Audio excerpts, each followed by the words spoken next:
लें जी, आलमी सतह पर पाकिस्तान का डंका बज रहा है और अब हर गुजरते दिन के साथ इस इक्वेशन में किसी न किसी और अहम मुल्क की एंट्री हो रही है। पहले सऊदी अरब, फिर उसके बाद कतर, फिर कुवैत और अब बहरीन। ये जो डेवलपमेंट है ये एक इंतहाई अहम तरीन अपडेट है, क्योंकि पाकिस्तान के एयर हेडक्वार्टर्स में एक बहुत बड़ी मीटिंग हुई है। इस मीटिंग में पाकिस्तान के सामने एक और ऑफ़र रखी गई है। पाकिस्तान की फ़ज़ाइया का तूती बोल उठा है, लेकिन इसके साथ ही साथ पाकिस्तान का आलमी सतह पर और मिडल ईस्ट के अंदर इन्फ्लुएंस भी बढ़ चुका है। भारत एक बार फिर रुस्वा हुआ है।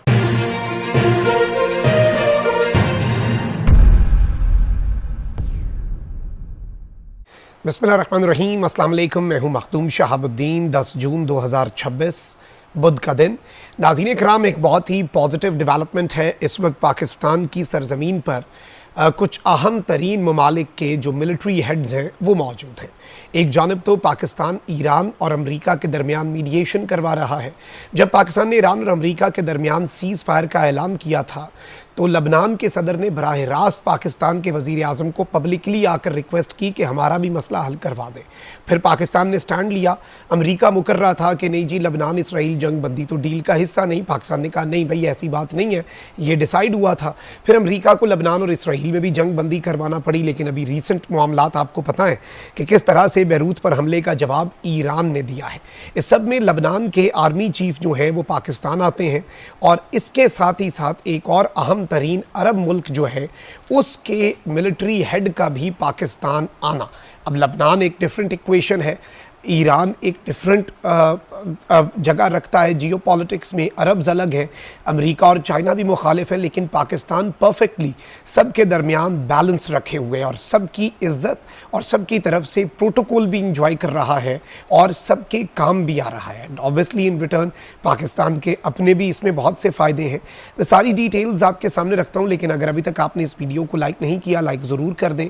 कॉमेंट सेक्शन में राय का इजहार भी कीजिएगा, और पाकिस्तान जिंदाबाद का जो नारा है ये आपने कमेंट सेक्शन में ज़रूर लिखना है। नाज़रीन किराम, काफ़ी अरसे से, पिछले कुछ दिहाइयों से भारत पाकिस्तान को सिफारती सतह पर तनहा करने, डिप्लोमेटिक आइसोलेशन में धकेलने की कोशिशों में मसरूफ़ अमल रहा। भारत ने ईरान को भी शीशे में उतारा। ईरान के चाबहार के प्रोजेक्ट की आड़ में ईरान की सरजमीन के सूबा सिस्तान बलूचिस्तान को पाकिस्तान के सूबा बलूचिस्तान में बदअमनी के लिए इस्तेमाल किया। कलभूषण उसकी खुली मिसाल है। ईरान ने अरब ममालिक जिनके साथ पाकिस्तान का बेहतरीन ताल्लुक़ रहा, उनके साथ भारत ने अपने ताल्लुकात दुरुस्त करने की कोशिशें शुरू कर दी। अपनी आबादी के एज को, और इंडिया में एक बड़ा कंसिडरेबल चंक मुस्लिम पॉपुलेशन का भी है, उस चीज़ को बतौर हथियार यूज़ किया। पाकिस्तानियों को गल्फ़ में, मिडल ईस्ट में रिप्लेस करने का अमल शुरू किया। अमरीका को क्वाड के तनाजुर में अपना लिया और शीशे में उतार लिया भारत ने, और पाकिस्तान से दूर करता गया भारत वेस्ट को।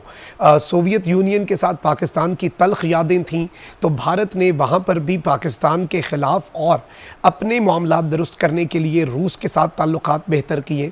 ये सब कुछ हमने देखा। पाकिस्तान के पास एक ही दोस्त था और वो था चीन। पाकिस्तान का वो दोस्त हमेशा रहेगा, आज भी है, लेकिन पाकिस्तान ने टेबल्स टर्न किए। पाकिस्तान ने गेम प्लान ही पूरी दुनिया के अंदर बदल कर रख दिया। पाकिस्तान ने हालिया जो जंग पिछले साल पाकिस्तान जीता, उसके बाद तो मंजर ही तब्दील हो गया। एक तो दुनिया जीतने वाले का साथ होती है, ताकतवर की इज्जत भी करती है। पाकिस्तान की इज्जत में भी इजाफा हुआ, लेकिन पाकिस्तान एक रिस्पॉन्सिबल स्टेट के तौर पर भी सामने आया कि भाई इन्होंने जंग जीती, लेकिन डेटर्स अपनी इस्टेब्लिश करके एस्केलेशन लेडर, जंग का फैलाव भी रोका। ये जिम्मेदार रियासतें ही कर सकती हैं। फिर मिडल ईस्ट की जो सिचुएशन है उसने अरब्स को बहुत कुछ सोचने पर मजबूर कर दिया। पिछले साल कतर पर इसराइल ने स्ट्राइक्स की। अरब ममालिक में अफरा तफरी मची कि भाई अमेरिका के साथ सिक्योरिटी एग्रीमेंट्स, अमेरिका के हमारी सरजमीन पे बेसेस, अमेरिका के अंदर खरबों रुपए की इन्वेस्टमेंट भी हमें नहीं बचा सकी। सऊदीया ने दूर अंदेशी का मुजाहरा करते हुए पाकिस्तान के साथ SMDA साइन कर लिया। बाकी अरब ममालिक ने सोचा कि सऊदीया ऐसा क्यों कर रहा है। फिर इस साल जब ईरान की अमेरिका और इसराइल से जंग शुरू हुई तो ईरान ने इन ममालिक की सरजमीन पर मौजूद अमरीकी अड्डों को हिट किया। फिर सबको समझ आई कि भाई अमेरिका के अड्डे तो सेफ्टी नहीं, बल्कि लाइबिलिटी हैं। अमेरिका के अड्डे तो मुल्क का भुरकस निकलवाने के काम आ रहे हैं, अमेरिका के अड्डों का तो उल्टा नुकसान है। तो उसके बाद दीगर अरब ममालिक को समझ लगी कि भाई पाकिस्तान जिसने ईरान के साथ भी अच्छे ताल्लुकात रखे, ईरान और अरब जंग में कभी पाकिस्तान ने साइड्स नहीं ली, इसी बात का ईरान ने रिगार्ड किया और ईरान जो है उसके और सऊदीया के दरमियान एक ब्रिज भी बना पाकिस्तान। यही वजह है कि ईरान ने सऊदीया के हवाले से एक बिल्कुल मुख्तलिफ पॉलिसी रखी। अच्छा, याद रखिएगा कि ईरान के जो पॉलिसी है टूवर्ड गल्फ स्टेट्स, उसमें कतर के लिए लीनियंसी है, बहरीन, कुवैत और यूएई के हवाले से सख्ती है। ये खबर भी आई, ईरान की सुप्रीम लीडर के मिलिट्री एडवाइज़र ने कहा कि कतर के अमीर और मोहम्मद बिन सलमान अच्छी पॉलिसी लेकर चल रहे हैं, बाकी 3 मुल्क जो हैं वो अपना क़िबला दुरुस्त करें, वरना इस जंग के बाद हम उनका पीछा करेंगे, उनके पीछे आएंगे। अब ये एक बड़ा वाज़ेह थ्रेट है। अब कतर ने भी वही पॉलिसी अपनाई जो सऊदीया ने अपनाई और पाकिस्तान के कतर भी अब करीब होना चाहता है। इवन ये खबर भी आ चुकी है कि पाकिस्तान के साथ कतर एक मिलिट्री एग्रीमेंट करना चाहता है। फिर उसके बाद वो ममालिक जिनके हवाले से ईरान सख्त पॉलिसी और वो ईरान के हवाले से सख्त पॉलिसी रखते हैं, आप ये देखें कि कुवैत पहला मुल्क बना और कुवैत के अपने मिलिट्री हेड ने ये ऑफिशियल स्टेटमेंट दे दी और अपने इंटरेस्ट का इजहार कर दिया कि भाई हम भी पाकिस्तान के साथ दिफाई मुआहिदा करना चाहते हैं। बहुत से लोगों को लगेगा कि ये ईरान के लिए धचका है। ये ईरान के लिए धचका कतन नहीं है, क्योंकि ईरान तो यही चाहता है कि ये मुल्क अमेरिका से दूर हो, अमेरिका इस रीजन में से निकले और पाकिस्तान के साथ डिफेंस एग्रीमेंट्स उस सिलसिले की पहली कड़ी समझे जा रहे हैं। ये तो होगा नहीं कि यक जुम्बिश कलम 1 मिनट में अमेरिका को अड्डे खाली करने का कहा जाए। ये मुल्क आहिस्ता आहिस्ता डिफरेंट ऑप्शंस की तरफ जाएंगे, जैसे सऊदी अरब भी अब सेल्फ रिलायंस की तरफ जा रहा है। तो फिर कुवैत जो है उसने भी पाकिस्तान जो है उसके साथ डिफेंस एग्रीमेंट करने की बात की।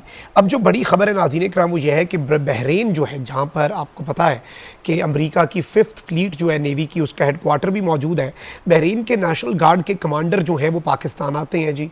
वो पाकिस्तान के एयर चीफ जो है उनके साथ मुलाकात करते हैं और इस सब के अंदर जो अहम तरीन चीज़ है वो ये है कि इनके साथ जो मुलाकातें हैं उनमें क्या हुआ। इस मुलाकात के अंदर बताया ये जा रहा है कि बहरीन ने पाकिस्तान से ये दरख्वास्त की है, पाकिस्तान एयरफोर्स से ये रिक्वेस्ट की है कि आप हमारे फ़ाइटर पायलट्स को ट्रेन करें, आप उसी तरह से हमारे पायलट्स को ट्रेन करें जिस तरह से आपके पायलट्स ट्रेंड हैं। उन्होंने कॉम्बैट के अंदर अपनी सुपीरियॉरिटी दिखाई।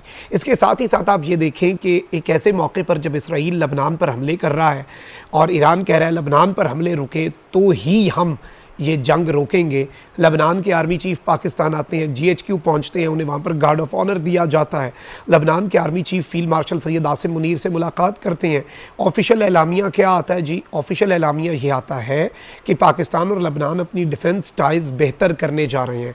यानी इस वक्त पाकिस्तान इस तरह के कमाल के डिफेंस के रोल में आ चुका है और डिफेंस के पॉइंट ऑफ व्यू से पूरी दुनिया के अंदर पाकिस्तान जो है वो नेट सिक्योरिटी प्रोवाइडर बनता जा रहा है और मिडल ईस्ट की इक्वेशन का सबसे अहम तरीन जुज़ नहीं बल्कि मिडल ईस्ट के और गल्फ़ के वो ममालिक जो बड़े तगड़े हैं लेकिन उनकी पॉलिसी को ड्राइविंग सीट पे बैठकर पाकिस्तान लेकर चल सकता है।